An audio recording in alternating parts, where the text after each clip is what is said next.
Hello, my friends. Jessie James Beads here. My name is Jem, and today we are playing Gift Elf. Well, I mean, you don't have to dress up like an elf if you don't want to. You can just make presents for people.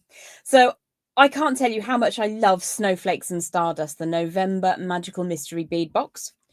I have made so many things. And I think before we get stuck into working with some of the beads from today's live, I'd like to show you some of the things that I've made because it just keeps going. It's endless. Let's switcheroo to the other camera. And also give me a quick wave if you are watching. Let me know you can see and hear me okay. So that's just a little sample of the sort of thing we're going to work towards today, which could be zipper pulls, bag charms. They could be pendants if you like. I'm making them as key rings. Now, the only reason those two don't have a key ring on is because I only had the one left, which is just about typical. So I thought that today we'd work with the Winter in the Woods and Arctic Circle bead mixes. But let's just take a quick look at some of the pieces I've made with this Magical Mystery Bead Box for November 2024. Sherry is in. Hello, Sherry. How are you? Sid is in, and you can hear and see me. That's fabulous. Thank you very much. Where are you watching from today, guys? It's been cool, but not cold. And it's been really, really grey. So what better thing could you play with than sparkle? And this kit has got so much sparkle in it. This is just one of the pieces that I've made from this beautiful Magical Mystery Bead Box. And that's an entire bead strand all in one go. Lovely bangle there. And then, oh, what's this? It's another bangle.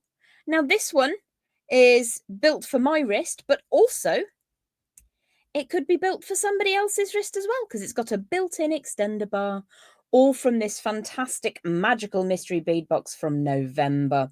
Leah's in. Hello, darling. Are you Leah? In Maryland, where it is cold today. I hope that you will stay safe and warm anyway, my darling. So there's a couple of very bead heavy pieces from this kit. I also made this, which I might do a tutorial on if you fancy it, and let me know in the comments. With the other one of those beautiful sparkly connectors, I just made a very simple pendant on one of the chains. Yes, this one, this kit, Magical Mystery Bead Box for November, had 2 chains in it. I also made gorgeous little tree decorations, loads of them. 1 and 2 and 3 and 4, and then 1 I added even more sparkle to. And that's not even everything yet. I made this bookmark. There's loads of beads left over. There's the beautiful Northern Star charm in here. Lots and lots of those fabulous daisy spacer in the mixed metals, not to mention the fantastic snowflake obsidian, an absolutely magical gemstone made by nature herself. That's Joey saying hello. So I'm watching from Southern Indiana, says Sherry. Sid is watching in Washington, in Yakima. Sorry about Joey joining in. I'm just going to push the door slightly, just to mute him ever such a little bit. Sherry says it's 23 degrees in Indiana. My goodness gracious me. I also want to show you the earrings that I made, which are available on the Jessie James blog. These are so much fun. Absolutely a joy to wear as well. Really, really comfortable. Joey has barged his way into the room. He didn't like being on mute. So sorry about the barking. He's just really, really keen to let you know that he is with us here today. Let's head back down to the board. So you could make dozens and dozens of these fabulous little stars to hang on the tree, pendants, earrings, whatever you wanted to do with them. There's a plethora of beads in this beautiful bead box. So what we're going to do today is play with some of the beads I have still available. I don't think I've touched very much in the Arctic Circle box, which is this one, which has got lots and lots of these fabulous star designs. Also, how cool are these? Like little Mercury mystic beads all the way around that. Fantastic. And very, very large hole in the center of that column bead. Really, really beautiful. So we've also got loads of beads left in Winter in the Woods, which is, I expect, what it feels like for Sherry, where it's 23 degrees. So I am speaking to you from the very middle of England. I'm in a place, well, I'm just outside of a place called Banbury in North Oxfordshire. It's not terribly cold, it's just unpleasantly ick today, really. So I've made these little examples, and all of these came from this Winter in the Woods box. So you can see that I've already used some of these beads in other pieces, and there's still loads to go. I adore mixing the wood and the ceramic together, so I think we'll probably use some of that in today's design. So if I just pop that over into the corner, I'll leave those examples just here. Now, as I mentioned, you could make these as pendants. They're really very charming as pendants. But the reason I wanted to share this design as a keyring, bag charm, or even a zipper pull is because quite often you see bag charms on a head pin. And with the best will in the world, sometimes head pins fail. Sometimes if it's a ball head pin where the ball has been soldered on, if you put too much pressure on it, pulling it, they can come apart, which is obviously not ideal. 38 degrees in northern Kentucky. That's not that different, Zandra, to where I am now. It's about that over here. So it's above freezing, but it's not exactly tropical. So why don't we pick some beads? Let's have a look. Some of these little black ones from the Arctic Circle bead pot look good. Maybe we'll add a couple of those in. And I think also maybe a ceramic, maybe a wooden. Let's just build a little stack, shall we? I think the biggest one at the bottom, which will be that wooden twisty bead. And then one of these beautiful little handy black spacers. Ceramic in the middle, another spacer. And what shall we top it off with? How about this beautiful twisted step faceted bead? Hello from LA, says Teresa. Welcome to you. Weather report. What's it like in Los Angeles today? It's very dreary in England today. Well, certainly where I am. Might be nicer elsewhere, but you know. So as with a lot of my designs, your materials are very, very simple. We're working with a single piece of 18 gauge round wire. Now, this is far greater in length than I actually need. This is about 15 inches, and we probably need about 8 to 10 inches. But I'm just going to give that a quick warm through and leave myself some options for changing things around. We might even make 2 of these today.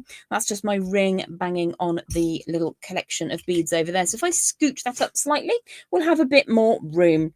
So the first thing we're going to do is to just warm that wire through and then feed the beads on in our chosen order. Now at this stage, it doesn't matter if I start at the top or the bottom. I'm literally just getting the beads on. 52 degrees in LA today. That's a bit more pleasant. I wouldn't mind 52 degrees at all. Sounds quite tropical compared to where I am right now. So what we want to do with this design is just kind of put it together and see how we feel. So I'm going to make this one as a keyring, but you could add it directly onto a zipper or onto a bag if you wanted to, or you could make an oversized loop at the top and use it as a pendant. So what we're going to do is to scooch that a little bit of the way up, and I'm going to leave around about 8 or so inches at this end, which is the bottom of the design. So we don't need all that wire up at the top, but what I am going to do is just turn a very quick loop up at the top so that I don't deposit all of the beads onto the floor, which is a classic gem thing to do. Just turning that over just to stop them from falling off. So I have my little stack of beads in my chosen order. And what we're going to do is use any chain nose pliers to put a very hard right angle bend at the bottom end of your design. So just underneath that lowest bead of choice.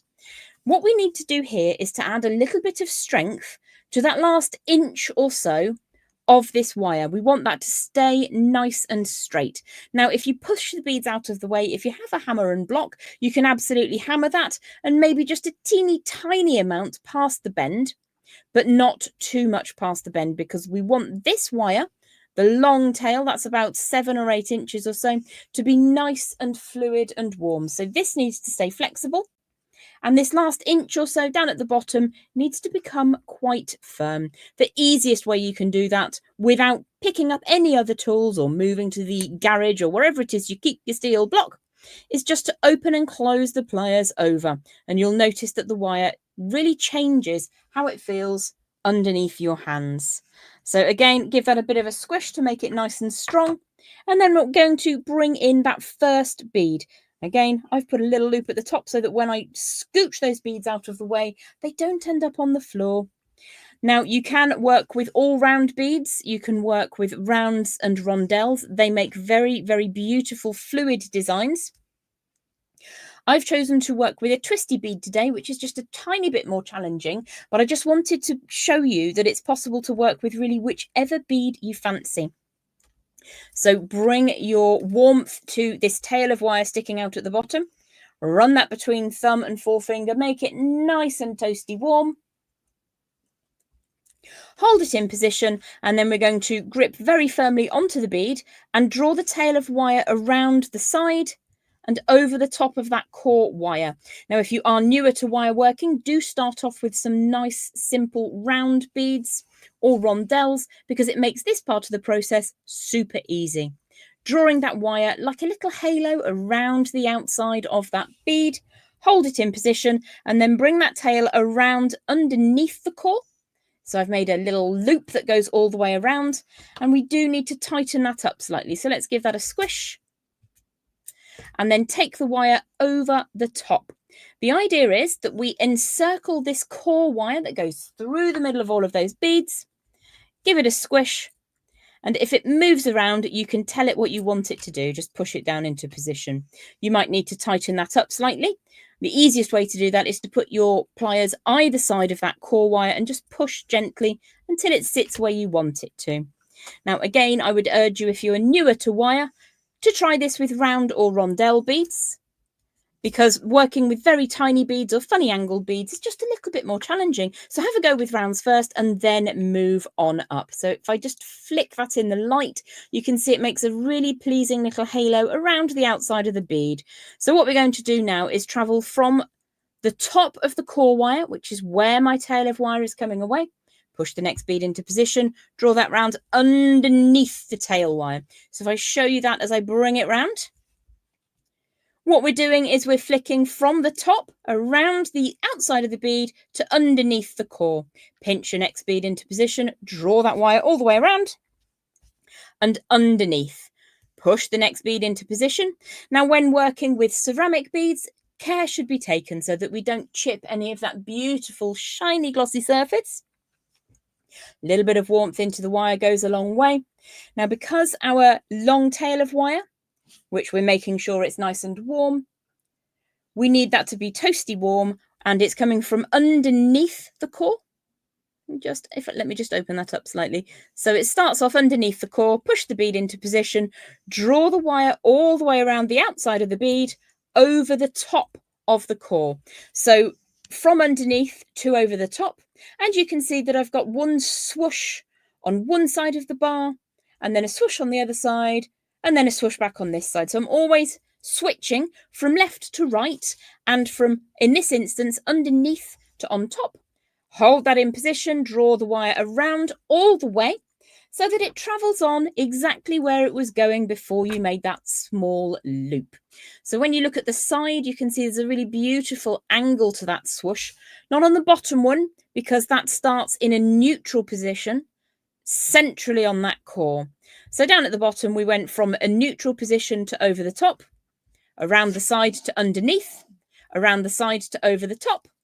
And now we're going to warm that wire through again, take it all the way around the outside of the bead from the top to underneath. So you can see I've got 1, 2, 3, 4, 5 beads, and that 7 to 8 inches of wire will be around about right. So if you're going to do this with a very large amount of beads, you'll need a little bit more wire. Winnie says, very pretty. Thank you very much. And also these beads fit beautifully with this cold winter day. I think so too. I love working with different materials. You all know that I love working with mixed metals. I love working with mixed media. So we have got wood, we've got rubber, we've got ceramic, we have got a type of glass, I imagine here. I'm sorry, that's really pleasing. Do apologise. Just got slightly distracted by the spinning bead.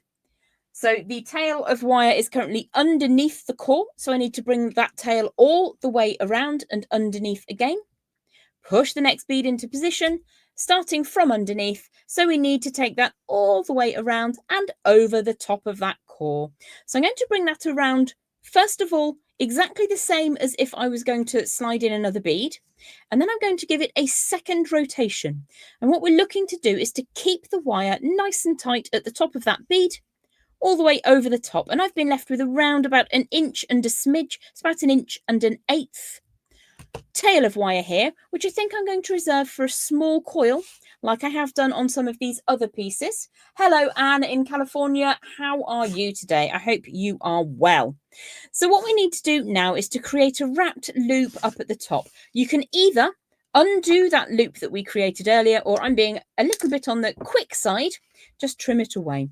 So I'm going to leave my sticky outy bit of just over an inch just here for a moment. If you were making this as a pendant and this was your chosen face, you'd want that wire to come forwards now to make a bail. So you'd obviously need to make that the right kind of size for how you want it to be used. So you can make a small loop if you're adding this onto a keyring or a handbag charm, or indeed as a zip puller. I'm going to bring the wire forwards anyway, just to show you what I mean. Then we're going to make a small enough loop, draw that tail of wire all the way around. Let's bring it over the top this side. So there's significantly too much wire. As I mentioned at the beginning of this demonstration, there's quite a lot of wire here, a little bit more than I needed, but I'd already cut it, so there was no point in wasting it. Let's just add some warmth to this next section. I'm going to add in now my finding. What's a finding? A finding is really anything that you use in jewellery making, such as a clasp, or it could be a crimp or a crimp cover, anything like that. In this instance, it's a great big keyring charm holder thingy. It's an oversized lobster or parrot clasp, basically, but it's quite a nice strong one. So that will work really well as a bag charm or a keyring or something along those lines. So let's just hold across that loop that we've just made, turning it into a wrapped loop. So what I'm going to do is to draw that wire around and around and around until I have filled the gap. So there is now no more gap available. There's no bare core wire. That's just Joey having a little bit of a sniffle underneath the table. He's had a bit of a day today, poor chap. He's not very well. So what I'm going to do now is to bring that tail of wire in the opposite direction to my other little spare bit just here. And I'm going to trim those wires to a similar length, which is just over an inch. You can make much larger coils or much smaller, I can say words, much smaller coils if you prefer. Anne is working on beaded Christmas ornaments today. Oh, lovely. So let's make sure that that little coiling bit up at the top is nice and tight. And what I might do is put one coil on the front and one on the back so it can be looked at from both directions. So to do that, I'm going to just hold on to the piece of coiling where this section of wire attaches to. If you grip the top bit and try to bring the wire over, it will not work for you. It will spin around and it will weaken the whole thing. So let's just tighten that up. Now, I may need to just trim one of those down a little bit to make sure that they are both the same length again. And then I'm going to use my round nose pliers to generate a couple of little spirals. So let's flip that one out of the way and start with this one right here. Bringing that all the way around to start off that circular form. And then I'm going to push that circular form into my non-dominant hand. We're going to continue spiraling that all the way to that core wire. Sorry about Joey again. And then exactly the same on the other side. And then I'll show you how to place them down against the core so that they don't snag on anything. Now, your other alternative, bear with me a second. I'm just going to pop him through the door. Come on, Joey, why don't you go and see what's outside? Come on, go have lookies. Go see. Good boys. Many apologies. And there we go. So let's come back to this coil. Grip that firmly into position and just keep rotating the coil until it hits the core wire. So they now sit against the core on both sides, sitting out like that. Probably not ideal, definitely will catch on things. So what I'm going to do is to grip that from one side, making sure that it goes all the way to the core, and then push that upwards so that it sits against the core like so. So you can see that that's lifted slightly, and then I'll do the same on the other side. And then you can push them together. You can do that by hand, or you can use tools if you prefer. So let's give that a little bit of a squish. And then press them both together. So I think that's a really cute little handbag charm. Like I said before, you could turn that into a pendant if you make that hanging loop just a little bit larger. Let me just fix these so that they are perfect. I won't sleep at night if they're not. Bring that as close to the center as possible and then squish them down. So there you have your keyring charm or bag pull or handbag charm or whatever you want to think of it, or as a pendant. So shall we make another one? 34 degrees in Connecticut. Oh, that's very, very close to very cold. So I'm just cutting another slightly shorter length of wire, giving that a smooth through. Now, the way that I've made these, where we create the swooshes around the beads before we do the wrapped loop, is so that you can change up how you do these wraps. Because if you make the hanging loop first, come down through the center with your beads, it's very difficult to estimate exactly how much space you'll need between each of those beads. So let's just make a teeny tiny diminutive one. So this is only about 9 inches of wire, if that. And I'm just going to make a little right angle bend. Slightly more wire on one side. That's the wire we're going to kind of wrap around things. And slightly less wire on this side. So the side with less wire is the one where you need to just do that little bit of crunching to make sure that it's nice and strong. And you can crunch that little bit right down at the bottom of that angle change. So let's see which of the beads from Arctic Circle will go onto this wire. We already know that these little rubber beads will fit perfectly. So I wonder which of the other beads will fit as well. How about one of these beautiful, moody, kind of frost beads? So let's go for black and white, shall we? Let's have a frosty bead. Is that black or is that green? I can't tell. So we're just going to do a teeny tiny one now that you could use as perhaps a zip replacement, a zip tag. I think these might be a very, very deep, almost indica-like colour. It's very, very pretty. I love purse charms and sweater pull charms, and these are beautiful. Thank you ever so much. I really appreciate that. So again, the slightly shorter end. Did you see what almost happened then? I almost lost the bead. Oh my goodness. So what we're going to do is to put just a very, very tiny loop up at the top to stop those beads from falling off. Let's scooch these examples out of the way.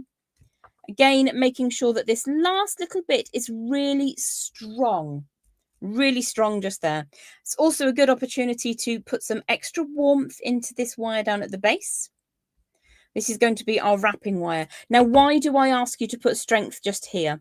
If you don't strengthen it, what can happen when you grab that bead and draw the wire around to make that first little wrap? Let's see if it'll do it. Is it can deviate that little bit of wire down at the bottom. So it does make sense to just give it a little bit of help before you get going. Now, I've made this very, very tiny, which means that it's going to be difficult to show you, which is always a good idea when you think about it. So again, bringing that wire all the way around and making sure that you tighten up that little moment of curvy wire just down at the bottom. Now, something that you don't need to worry about is being extraordinarily close to the beads. If there's a little bit of a gap, it doesn't matter, as long as you kind of reflect that throughout the rest of your design. So currently the wire is underneath the core. Make sure that that's nice and toasty warm. Hi from East Texas, says Kathy. Welcome, Kathy. I hope you're well, my love. Draw the wire upwards. Now, because I've gone for a bicone, you can, if you want to, pop those pliers in and create quite a firm shape. What we don't want to do is to interact too much with the bead itself. So what I'm going to do is make it slightly larger, draw that over the top with quite a sharp angle change. So it's just a little bit of a different look for you. But what you do need to do is make sure that you hold that quite firmly when you draw the next piece of wire around. So it's just a different way that you can interact with different shapes and forms of beads. As I mentioned at the beginning of today's tutorial, definitely do start out with the easier shapes before giving it a go with the twisty ones or the bicones. Or of course, with the bicone, you could just skirt around it and pretend it's a round bead anyway. Getting a little bit more heat and warmth into this section. Wire starting on top of the core, so we're scooching it all the way around underneath that core wire, all the way around again. And then you've got this beautiful swoosh on the side. It's quite elegant, quite an elegant design. So again, I'm going to draw the wire up so that I get this nice angle. I'm going to make sure that I'm gripping just away from the bead. Can you see the space between my pliers and the bead itself? Draw that over the top of the wire because it came from underneath. So it goes over the top of the core. And I'm just going to support that, skirting around the edge wire whilst I draw the tail all the way around. A little bit of warmth in your wire goes ever such a long way. You can see actually, can you see how it's not perfectly smooth? If I just twist that in the light, can you see those slightly darker moments? That's where the wire is twisting and deviating. It's not perfectly smooth. It kind of looks it from one angle, but those deviations in colour, it's just where the light is falling on it, tell a story. And the story is that the wire's getting tired. It's had a lot of action. It's almost done being kind to me. So it starts on the top of the core wire. Grip the bead into position, draw that tail all the way around underneath, grip onto the outside of your bead and draw the wire all the way around once and then over the top again. It could go in either direction, to be perfectly honest. Let's make a little loop up at the top. And again, you could add this to a zipper if you wanted to. I've left a gap, which I'm going to fill with the tail of wire in just a second. I'm going to grab my memory wire finishing pliers because they are really handy. Bring that over the top of the core right now because you can get the same sized loop every time. I like to think of them as little mini looping pliers. So you can either straighten out this little loop that we added on the end, that was just to stop the beads from flying away, or if you're in a hurry, you can cut it off. So gripping onto that loop, if you were going to add this onto a keyring charm or onto a zipper, now would be the time to put it into position. Because if you use a standard small lightweight jump ring and then you apply force by using it as a puller, it's just going to undo your jump ring. So the idea is that we put these directly into the keyring findings or directly onto the zipper. And if at some point you decide you don't want it there anymore, it's not that much wire. You can cut it away and have another go. So let's grip hold of this round loop up at the top. Bring those wires around and around until they meet. Now, you don't have to put those big spirals on if you don't want to. Let's bring that last one around. Tidying up those little loops as I go. What I'm going to do here is to trim away the shorter of these two tails of wire. One from the loop end, one from the winding end. And I'm just going to grip very firmly whilst I pop that little tail down, tuck it into the space on that core wire. So you've got a really nice rounded loop up at the top, and you can decide whether or not you want to add a spiral. And I think I will put a spiral on the end there. I'm going to use my round nose pliers this time so I can get a really tiny start to that spiral. So I haven't completed the circle. I've just made kind of a U shape to begin with. And that's because I want to keep it quite small. So I'm just going to push that really, really close inside. If you use the memory wire finishing pliers, you get a much larger center, which is great if you want to add something onto it. Jem is using 18 gauge round. If there's ever a question, pretty much always using 18 gauge round because I know it's easy to get hold of for everyone. It's also a really good wire for people who are newer to wire work because it's quite strong when you've finished with it. There we go. So I've added a little spiral up at the top of this one. So there is my handbag charm or keyring, if you like. You could add these directly onto very strong split rings. Do I have one to hand? Oh, you do not have one to hand. How incredibly rude of me. So, you know, the round split rings that you get on key rings, that's a great way to put these onto those because it means you can use them as whatever. You can add one of those split rings onto a zipper. You can add it directly onto a bag zip or a coat pull.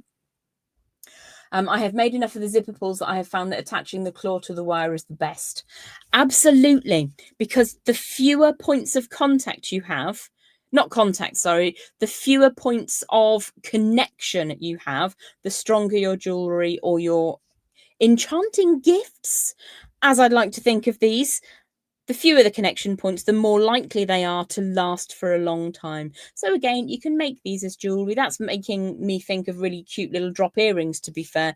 So many beads left to play with, including those star ones, which I think these are some of my favourite little column beads ever. They are fabulous. It's almost like a Mercury mystic. Now, before I love you and leave you, I wanted to share with you some of the other pieces I've made with this single Snowflakes and Stardust November 2024 Magical Mystery Bead Box. But also, look at how many beads I've got left.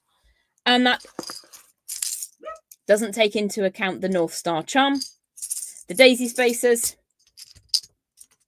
Those two are still unused. I have got some Snowflake Obsidian left to use. I've also got a bag of sheeny, shiny beauties that I used to make the Stargazer earrings that I'm wearing. I have made an absolute plethora of jewellery and I've still got so much left to use. 3 full-size bangles. Now that used a whole bead strand. I was very generous with my beads. Let's have a look at what else I've made. I simply took one of the chains and put one of these beautiful snowflake connectors. It's actually a connector, so you could add more onto the bottom if you wanted to. And I have made a whole load of, I'm thinking of them as tree decorations. Beautiful little beaded stars, including that fantastic, it's almost like an animal print ceramic bead in one of the bead mixes, and it might have been this one. You've got these fabulous halo design pieces as well, like diamond shape, which are drilled top and bottom so that you can set your beads thusly. It's a really fabulous box. I also applied the same technique I used for the Stargazer earrings onto one of my little star charms. And I've also made this as a bookmark, which is just a standard macrame technique on some wire with a loop at one end and loads of little beady charms. Look at those as well. Those have all come from these bead mixes. So this is all from Snowflakes and Stardust and still loads left to use. So if you haven't joined us on the Magical Mystery Bead Box from Jessie James Beads, do take a look at the subscription options. Give us a try. Also, you can, if you wish to, get a former box just as a one-off. Have a look, see what you think. I have made so many pieces of jewellery. I just think it's an absolute godsend to my creativity. So when I receive my Magical Mystery Bead Box, I'm thinking, what can I make with this? And usually there's 1 or 2 designs that just ping into my head because it's something that has been so beautifully curated that it's all there ready to mix up together. My name is Jem. This is Jessie James Beads. Today we have worked with November, which is Snowflakes and Stardust magical mystery bead box. I hope that you're having a beautiful day. Stay safe, stay warm, and I'll see you back here in a little while to delve into the next big collection, which my lips are sealed. I'm not going to tell you anything about it because it's not up to me. But I will see you very, very soon. Any questions, just tag me on Facebook and I'll do my best to help. And I will see you beautiful people very, very soon. Bye for now. Mwah.